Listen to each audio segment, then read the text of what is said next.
Hey everyone, welcome to the channel bit by bit CSE. मेरा नाम है राहुल। यहाँ हम डेटा स्ट्रक्चर एंड एल्गोरिथम को रियल लाइफ एग्जांपल और clear explanation exam plus interview friendly approach के साथ कवर करेंगे।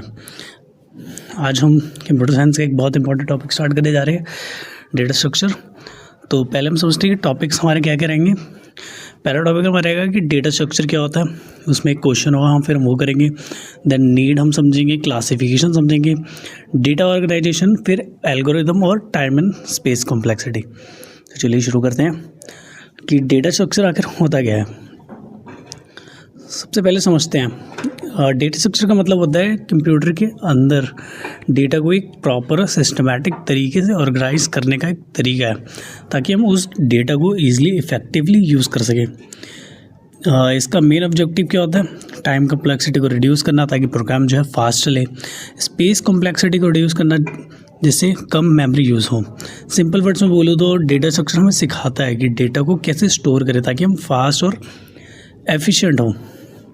अब एक अच्छा डेटा स्ट्रक्चर होना क्यों इम्पोर्टेंट है, ये बहुत इंपॉर्टेंट क्वेश्चन है। अगर हम सही डेटा स्ट्रक्चर यूज़ करते हैं तो सर्चिंग फास्ट हो जाती है, इस इंसर्शन एंड डिलीशन जो होती है हमारी वो ईजिली हो जाती है। इम्पॉर्टेंट ऑपरेशन जो है वो परफॉर्म होते हैं एफिशिएंटली। एक एफिशिएंट डेटा स्ट्रक्चर क्या होता है? मेमोरी जो है कम यूज़ करे और एग्जीक्यूशन टाइम जो है कम ले। तो याद रखो स्टूडेंट, डेटा स्ट्रक्चर सिर्फ डेटा को ऑर्गेनाइज करने के लिए नहीं है, बल्कि डेटा को स्टोर, प्रोसेस, रिट्रीव करने के लिए भी यूज़ होता है। अब एक और क्वेश्चन आता है कि डेटा स्ट्रक्चर कहाँ यूज़ होता है। ऑलमोस्ट हर प्रोग्राम, सॉफ्टवेयर सिस्टम में डेटा स्ट्रक्चर को जो है यूज़ करा जाता है, चाहे स्मॉल प्रोग्राम हो या लार्ज सॉफ्टवेयर सिस्टम। बेसिक और एडवांस डेटा स्ट्रक्चर हर जगह यूज़ होता है, इसलिए डेटा स्ट्रक्चर को स्ट्रॉन्ग फाउंडेशन होना, नॉलेज होना बहुत ज़रूरी है सीएसई स्टूडेंट्स के लिए। अब हम आते हैं नेक्स्ट स्लाइड्स में, नीड ऑफ डेटा स्ट्रक्चर। अब हम समझते हैं कि डेटा स्ट्रक्चर की हमें नीड क्या है। आखिर डेटा स्ट्रक्चर और एल्गोरिथम एक दूसरे से रिलेटेड होते हैं। अगर डेटा स्ट्रक्चर क्लियर होगा तो एल्गोरिथम डिज़ाइन करना इजी हो जाता है। डेवलपर और यूज़र दोनों के लिए डेटा समझना इजी होता है। डेटा स्ट्रक्चर हेल्प करता है डेटा को ऑर्गेनाइज करने में, डेटा को रिट्रीव करने में, डेटा को मैनेज और स्टोर करने में। अब एक क्वेश्चन आता है कि आखिर हमें इसकी ज़रूरत क्यों है डेटा स्ट्रक्चर की, ताकि हम इजीली इसको मॉडिफाई किया जा सके। डेटा स्ट्रक्चर से डेटा प्रोसेसिंग में लेस टाइम लगता है और फिर मेमोरी सेव हो सकती है। डेटा का रिप्रेजेंटेशन इजी होता है और लार्ज डेटाबेस को ईजिली एक्सेस कर सकते हैं हम।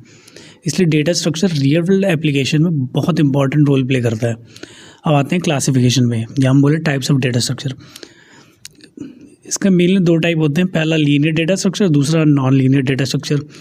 लीनियर डेटा स्ट्रक्चर होता है एलिमेंट जिसमें सिंगल डायमेंशन में अरेंज होते हैं, इसे लीनियर सीक्वेंस भी कहा जाता है। एग्जांपल आपका हो गया लिस्ट, स्टैक, क्यू या फिर एरे। यहाँ डेटा एक के बाद एक अरेंज होता है। और फिर आता है नॉन लीनियर डेटा स्ट्रक्चर में, यहाँ जो होता है ये 1 to many या many to 1 फॉर्म में अरेंज होता है, या मैं ये बोलूँ कि डेटा एक स्ट्रेट लाइन में नहीं होता।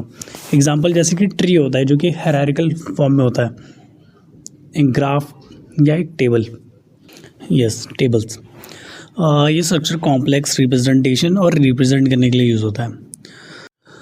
अब हम समझते हैं डेटा ऑर्गेनाइजेशन क्या होता है कंप्यूटर साइंस में। ये एक बेसिक और इम्पॉर्टेंट कॉन्सेप्ट है। ये बताता है कि कंप्यूटर डेटा को कैसे स्टोर और मैनेज करता है, ताकि इंफॉर्मेशन को एफिशिएंटली यूज़ किया जा सके। आप इसको फाउंडेशन मान सकते हो। अगर डेटा ऑर्गेनाइजेशन स्ट्रॉन्ग है तो प्रोग्राम भी फास्ट और एफिशिएंट होगा। इसका एक रियल लाइफ एग्जाम्पल बताता हूँ। इस कॉन्सेप्ट को हम एक एड्रेस बुक के एग्जाम्पल से समझते हैं। एक सिंगल लेटर एक कैरेक्टर होता है। जब कई लेटर्स मिलकर नेम बनता है, नेम के साथ फ़ोन नंबर ऐड होता है, और जब ऐसे बहुत सारे कॉन्टैक्ट्स एक लिस्ट में आ जाते हैं तो आपने एक डेटा ऑर्गेनाइजेशन सिस्टम बना लिया। बिल्कुल इसी तरह कंप्यूटर के अंदर रॉ डेटा को मीनिंगफुल डेटा में कन्वर्ट किया जाता है, एक स्ट्रक्चर में बिल्ड किया जाता है। इसकी एक बेसिक हायरार्की मैं बताता हूँ, एक डेटा की स्मॉलेस्ट टू लार्जेस्ट। अब हम डेटा की बेसिक हायरार्की को देखते हैं, यानी सबसे छोटा यूनिट से लेकर सबसे बड़े यूनिट तक। पहला आ गया हमारा बिट बाय बिट। सबसे पहला आता है बिट बाय, ये कंप्यूटर का स्मॉलेस्ट यूनिट है। और डेटा होता है, बिट का वैल्यू सिर्फ 0 या 1 होता है। एग्जांपल 10 आपको बताइए। डेटा आइटम एक फील्ड होता है, नेक्स्ट लेवल होता है। डेटा आइटम जिसे हम फील्ड भी कहते हैं, ये एक सिंगल मीनिंगफुल वैल्यू होती है। Example as 25 record. जब मल्टीपल रिलेटेड डेटा आइटम्स को एक साथ कंबाइन कर देते हैं तो वो रिकॉर्ड कहलाता है। Example employee record, name, ID, department. होता है फाइल, सबसे ऊपर आता है फाइल। फाइल मतलब सिमिलर रिकॉर्ड्स का कलेक्शन, ठीक है, यानी कि पेरोल यहाँ पे CSV मेंशन, जैसे इस फाइल के अंदर कंपनी के सारे एम्प्लॉयज़ के रिकॉर्ड्स हैं, ऐसे एक्सेट्रा।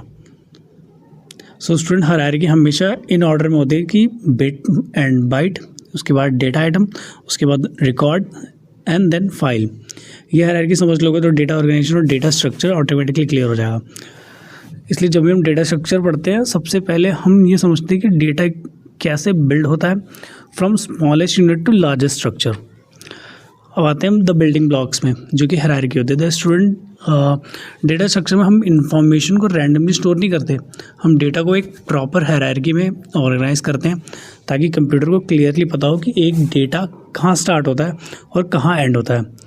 इसका एक डेटा आइटम जैसे कि जिसे फील्ड भी कहते हैं, डेटा का स्मॉलेस्ट नेम यूनिट होता है। Example first name, street address, ये इंडिविजुअल वैल्यूज़ होती है जिनका खुद का मीनिंग होता है। ग्रुप आइटम वो डेटा आइटम होता है जो सब आइटम्स में डिवाइड होते हैं। एग्जांपल डेट, यानी कि डे, मंथ, ईयर। यहाँ डेट एक ग्रुप आइटम है क्योंकि इसके अंदर और छोटे पार्ट्स होते हैं।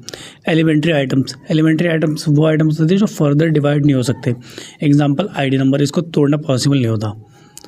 आते रिकॉर्ड्स, जब रिलेटेड डेटा आइटम्स को एक साथ कंबाइन कर देते हैं वो रिकॉर्ड्स कहलाता है। Student records, name, age, grade, ये तीनों मिलकर एक स्टूडेंट का रिकॉर्ड बना रहे हैं।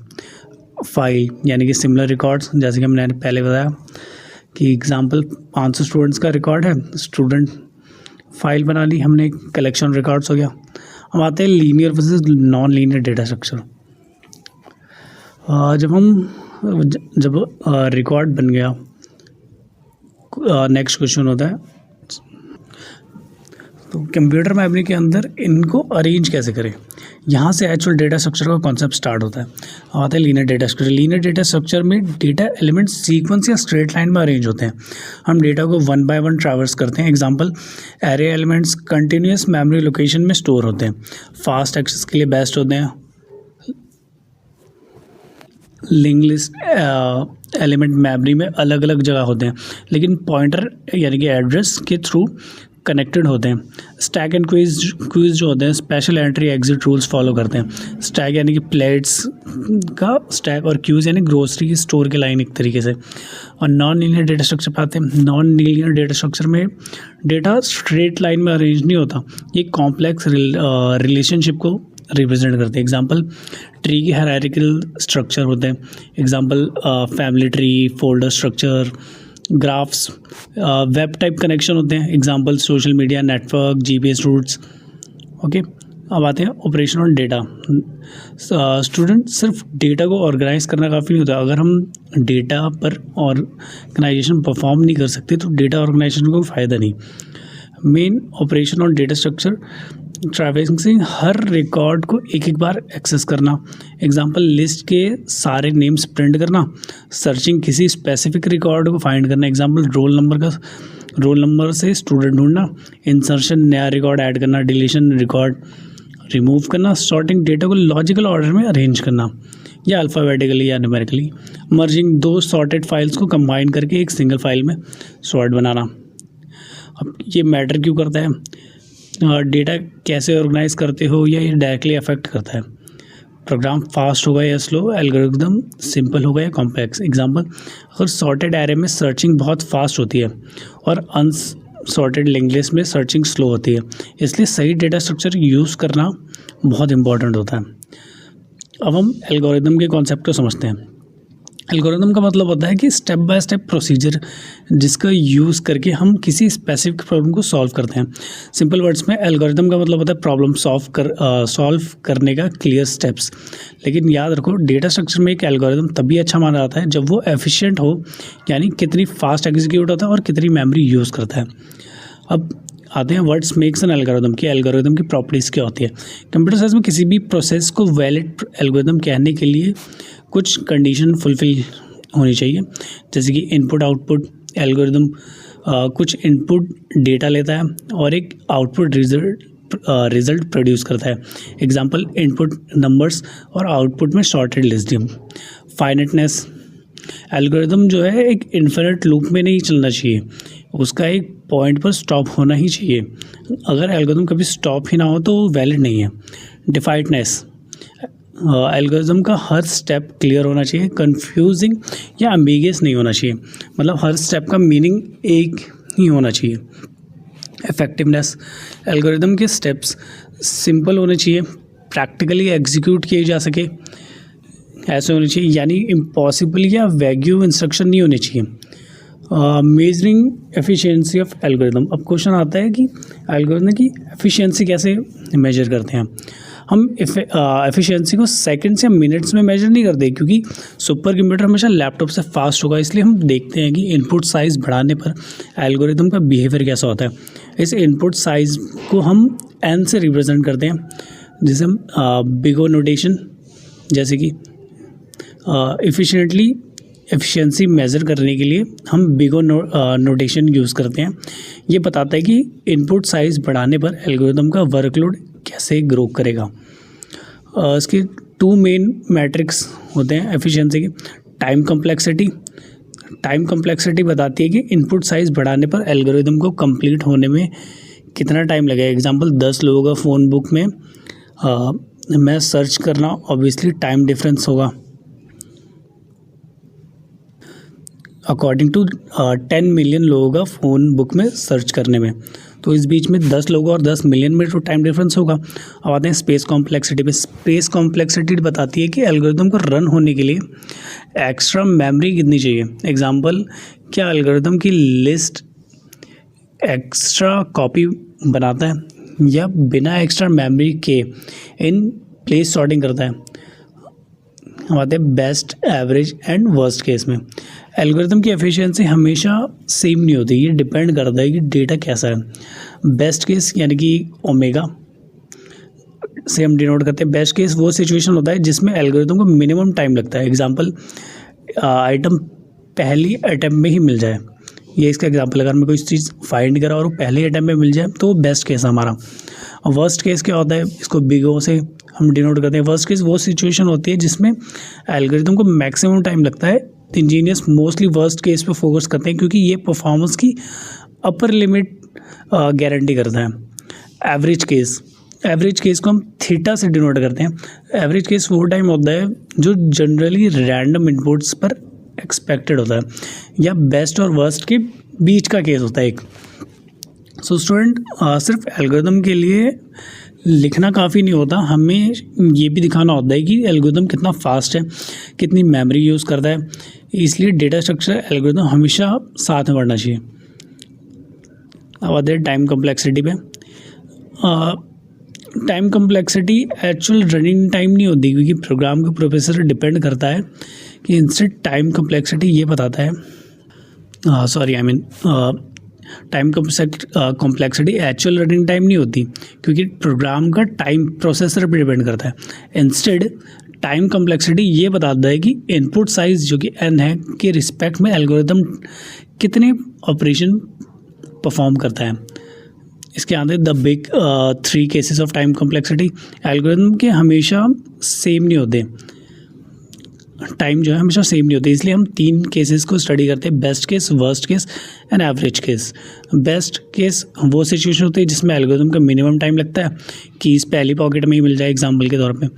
एवरेज केस यानी कि थीटा से डिनोट करते हैं।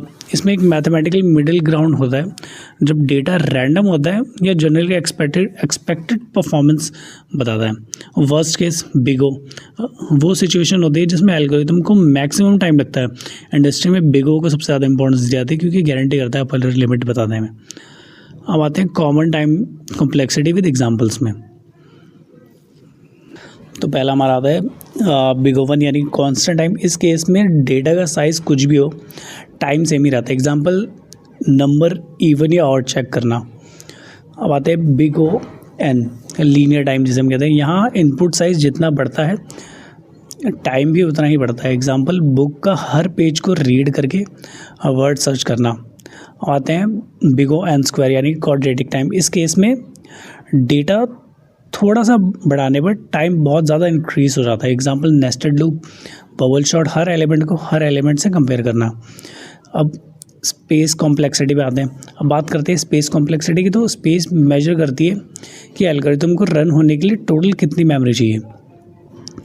अब स्पेस कॉम्प्लेक्सिटी के पार्ट्स देख लेते हैं। फिक्स पार्ट होता है, इसमें आता है कि program code, simple variables, constant, ये मेमोरी इनपुट साइज से चेंज नहीं होती। अब आता है वेरिएबल पार्ट्स। वेरिएबल पार्ट में आता है array, dynamic data structure, recursion stack. ये मेमोरी इनपुट साइज n के साथ ग्रो करती हैं। अब time space trade off. Software engineering में एक इम्पॉर्टेंट कॉन्सेप्ट होता है time space trade off. Program को फास्ट बनाना है, ज़्यादा मेमोरी यूज़ होगी, मेमोरी बचानी है, प्रोग्राम स्लो हो सकता है। रियल लाइफ एग्जांपल समझते हैं। एक मैसिव लिस्ट में नाम सर्च करना है। ऑप्शन 1 कि हम डायरेक्ट सर्च करें, स्लो है बट कम मेमोरी यूज़ करेगा। ऑप्शन 2 हम इंडेक्स बना लें टेक्स्ट बुक्स की तरह, जैसे हम नोटबुक्स में बनाते हैं, जिससे क्या होगा कि सर्चिंग तो फास्ट हो जाएगी बट इसका एक कौन होगा कि मेमोरी ज़्यादा लगेगी, स्टोरेज ज़्यादा लगेगी, क्योंकि हमें एक एक्स्ट्रा इंडेक्स बनाना पड़ेगा उसके लिए। यही है टाइम स्पेस ट्रेड ऑफ। अब इसको कैलकुलेट कैसे करें, इसका एक गोल्डन रूल होता है। स्टूडेंट कोड देखकर कॉम्प्लेक्सिटी एस्टिमेट करने के लिए कुछ गोल्डन रूल्स याद रखना काफ़ी है। जैसे कि सिंपल, पहला रूल समझते हैं हम, सिंपल स्टेटमेंट। ये सिंगल असाइनमेंट या अर्थमेटिक ऑपरेशंस के लिए होता है। अब रूल 2 या सिंगल लूप, एक लूप जो 1 से n तक चलता है उसके लिए बिग O n। फिर आते हैं नेस्टेड लूप्स, रूल 3, लूप्स के अंदर loops, big O nx n यानी n into n, इसको बिग O n स्क्वायर भी कहते हैं। फिर आता है ड्रॉप द कांस्टेंट यानी कि रूल 4, अगर स्टेप्स हैं 2n + 5 तो हम सिंप्लीफाई करते हैं, लिखते हैं बिग O n, क्योंकि हमें सिर्फ बिग पिक्चर चाहिए जब n बहुत बड़ा हो। सो स्टूडेंट जब भी एल्गोरिदम एनालाइज करोगे हमेशा ये सोचो टाइम कॉम्प्लेक्सिटी क्या है, स्पेस कॉम्प्लेक्सिटी क्या है। इसी एनालिसिस से हम एफिशिएंट एल्गोरिदम डिज़ाइन करते हैं। सो आज की वीडियो यहीं एंड करते हैं। Thank you.